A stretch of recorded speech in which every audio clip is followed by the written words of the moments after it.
cocksucking son of a cocksucking son of a motherfucking son of a cocksucking son of a bitch.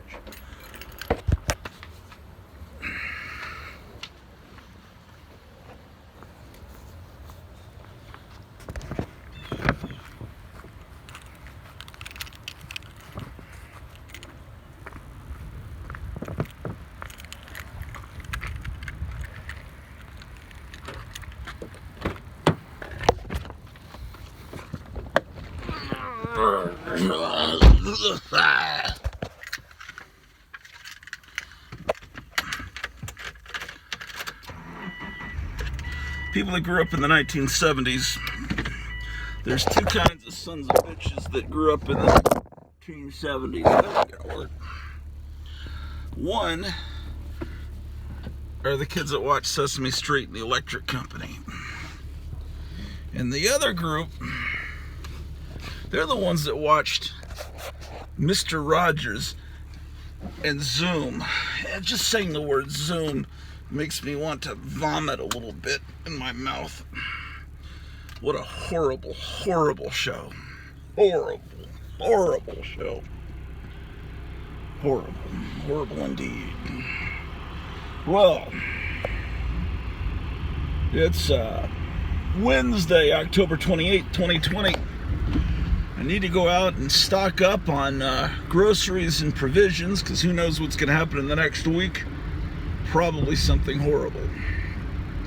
But as far as yesterday's amazing episode, there was something I was trying to remember while I was watching the video.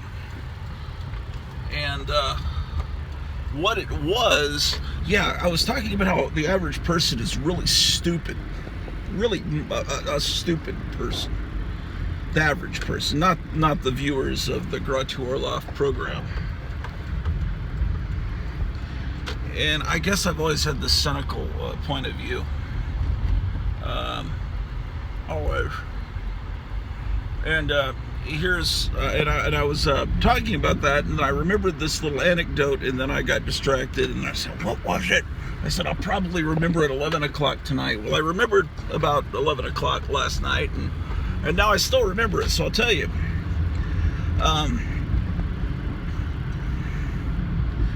In, I guess it was 1981, summer of 81, there's a motherfucker walking down the street wearing a mask. What a fucking moron. He looks like a villain.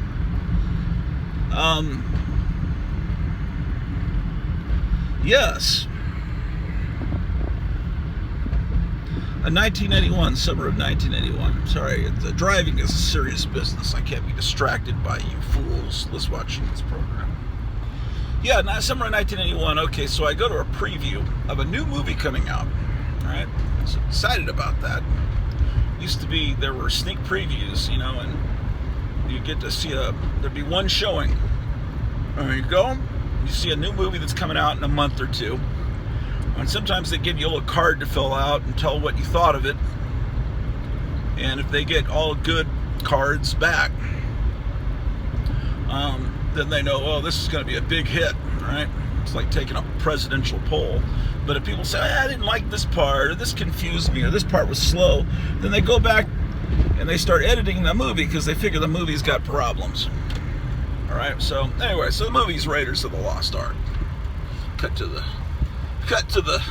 nitty-gritty, which blew me away, of course, because I, knew of old movie serials and had watched them, and had even seen movie serials in a movie theater when I lived on an army base as a young lad in Germany, on an American army base in Germany.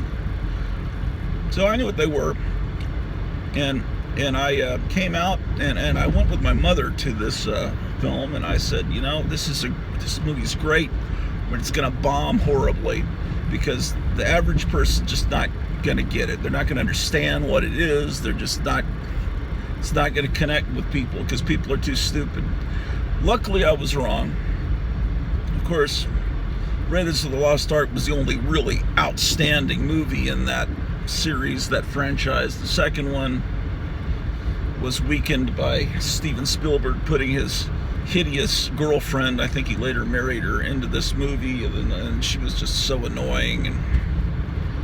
The third one, well, let's see, what was the third one? Was that the one with Sean Connery? That one was, that just, yeah, it was, yeah. The first one was the good one. Third one just kind of aped, the Nazi stuff from the first one, and I didn't. The first one was great, but anyway, it wound up being a hit. Another time, about that same time, I remember I saw a preview for the movie Gremlins, and I saw it with a friend of mine, and we just thought it was great. And then it came out a month or so later, or maybe a few weeks later, after filling out after they got the reactions from the audience, and it was different. It wasn't as funny. There was a scene where the Gremlins go into a bar and get drunk, and it was so funny that we were about to lose consciousness. And then when we saw it the second time, after the studio had gone back and tinkered with it, I guess people had filled out cards. That scene was so funny. It was so funny. You wouldn't even make that scene. And so they decided, let's go back and make that scene longer. And so things that were cut just perfectly, edited just perfectly, to provoke just incredible laughter. They lingered on it too long, on the funny thing too long, to the point where it's just not quite as funny anymore. So I'm not saying they ruined the movie. It's a great movie, but it could have been greater if you had the original cut that was presented to me at the Six Flags Mall Theater long ago. Now has been knocked down by the wrecking ball to dust, says the mall. Yeah. What are the movies that I see previews of? Yeah, I used to do that all the time. You don't see that anymore. Oh, one time I went with my good friend to see a movie called Hellraiser. We went over to Fort Worth to see it. And we realized, okay, what this guy's doing is he's trying to, I knew of Clive Barker. I'd seen his books around, and this other friend of mine was just real into the books of blood. And okay, so I see, okay, this guy's trying to make it like an Italian horror movie. We knew what he was doing, but anyway, when we filled out the cards at the end of the movie, I filled it out okay, but my friend, he just wrote on it in real big letters, "Give it up, Clive." And then we handed it to a young guy in the lobby, the cards, as we left. And before, year or two passes, and I began to realize that guy that we handed the cards to in the lobby was Clive Barker himself. It was him, and he had a vested interest to be there at the preview showing. He wanted to see that the cards were legitimate and what people were saying and how people were reacting. He was probably sitting in the back watching how the audience reacted. But anyway, my friend gave this card to him. "Just give it up, Clive." And it must have really, I don't know how he reacted to it. But ironically, my friend that gave him that card later became Clive Barker's friend and worked on him in Hollywood on several movies as head of special effects or something. So weird things, weird how life, the circle of life. Oh shit, I drove past my bank. That was the whole reason I came out. I've been sitting around all day watching Trump rallies. I'm retired now, and I could go back to work, but it's a little complicated now. So we'll wait till November 4th when the virus is over.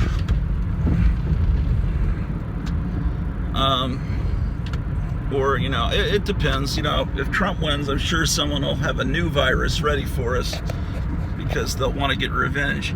But who knows what'll happen. Anyway, I got a check in the mail for like $54 from the fracking people that frack down below my home.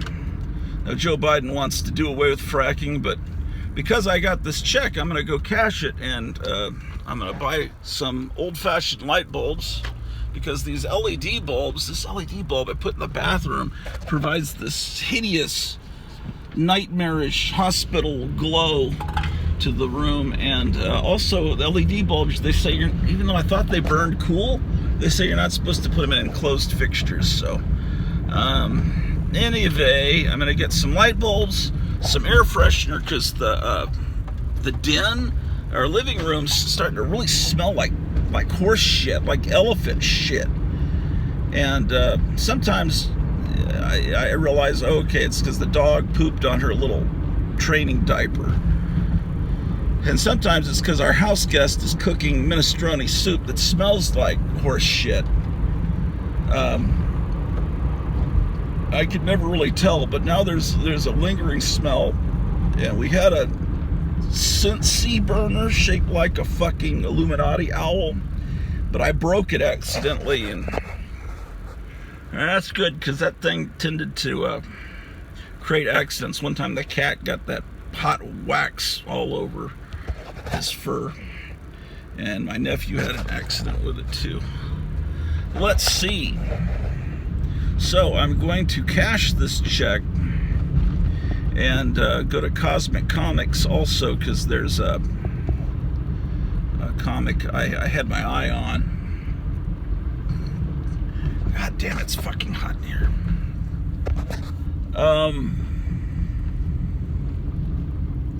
Yes, indeed. Yes, indeed. Yes, indeed. Now, my bank used to have an outside, what do you call the fucking thing? Little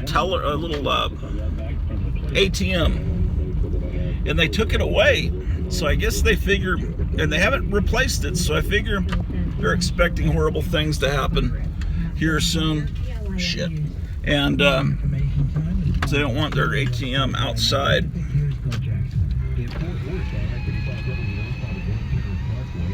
All right.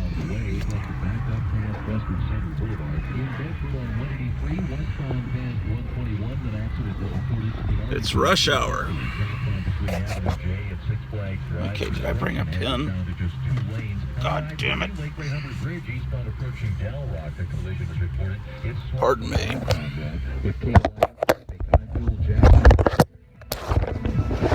I'll be back. I already wrote that. Oh, shit. Look at your forecast. Rain moves out tonight with mostly cloudy skies overnight. Temperatures staying right around.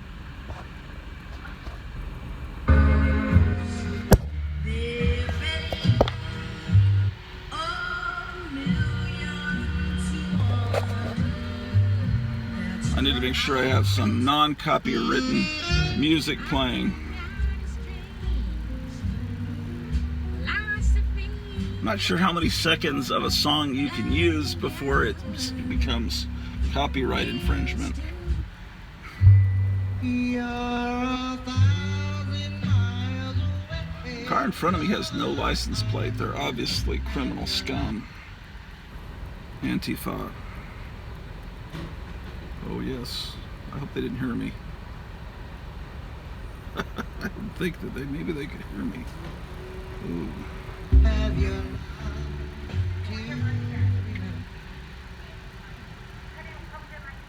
Let's go back to the radio. Decency Act.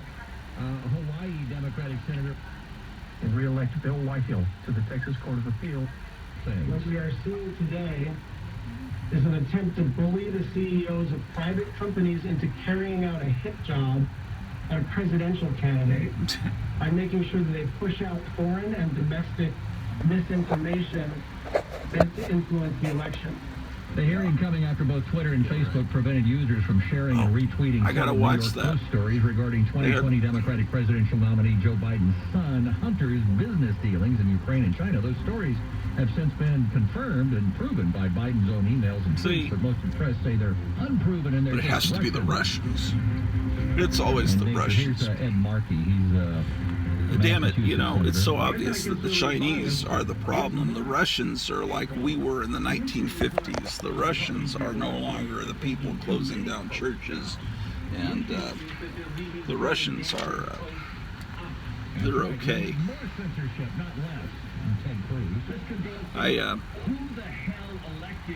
You ever talk to a Russian person that's in the country? They've got interesting stories. I talked with this young lady who was a substitute teacher in the school I was at, and and we were eating lunch, and she said, turn this down. God damn it. This car is taking forever in front of me. She said she'd grown up thinking the United States was this horrible place, just like we'd grown up thinking Russia was horrible. And she said there was some Russian comedian that was real famous over there that came to the United States to perform and then went back to Russia. And he did this comedy routine about what life was like in the United States for them. And she said the part that made the Russians laugh harder than anything was when he said in America there's an entire aisle in the supermarket for pet food. And they laughed so hard because apparently over in Russia they just give them table scraps. They give them the same thing we were eating. Of course, I always get behind the person that's not going to move.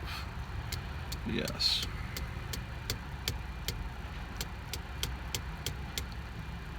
Jesus H. But oh, and yesterday in yesterday's program, I don't know if you watched it, I was talking about how when I was in 3rd and 4th grade, when it's like a new issue of some comic book or monster magazine, we say, "Oh, that's tough." Tough meant cool. And I was talking about the history of those words, and I said, well, tough was the word we used in 73, 74. And before, 10 years before, in the early 60s, it was like boss. The Beatles are boss. Beach Boys are real boss. And I was talking about how cool has just always been there, ever present. Cool is always applied all through the generations. But I said lately the words have been,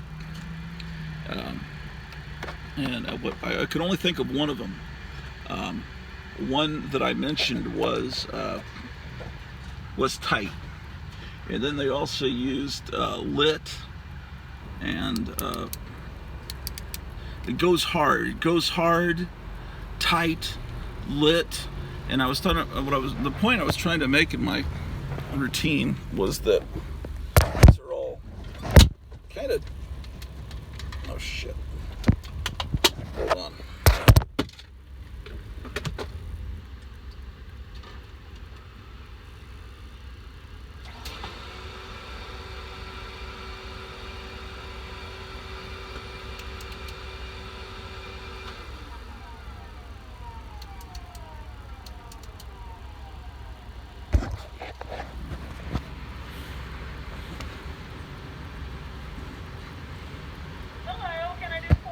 Hi, could you send me a deposit slip thing? Thank you.